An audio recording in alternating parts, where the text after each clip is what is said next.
Jennifer Crumbley, the mother of the Oxford High School shooter, was found guilty last month of the same charges her husband James now faces, making her the first parent to be held responsible for a mass shooting attack carried out by a child. Even Rodriguez brings us continuing coverage from the courtroom. This case is not about what happened inside of Oxford High School.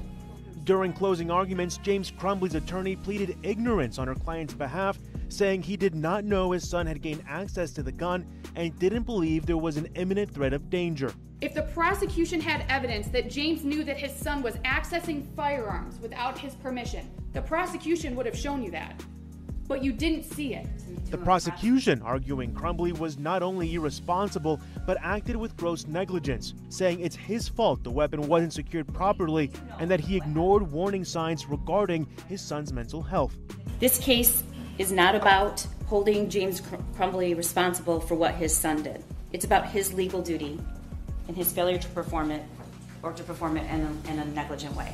With the jury out of the room, James Crumbley, unlike his wife Jennifer in her case, decided not to testify. It is my decision to remain silent. A key difference between both trials is the prosecution's focus on Crumbley's decision to buy the gun for his son and how it was stored. You hear him say the gun was hidden. You hear him say that there was some doodling on a paper, that he was a perfect kid. But here's what he never says. He never says, I don't know how he got it.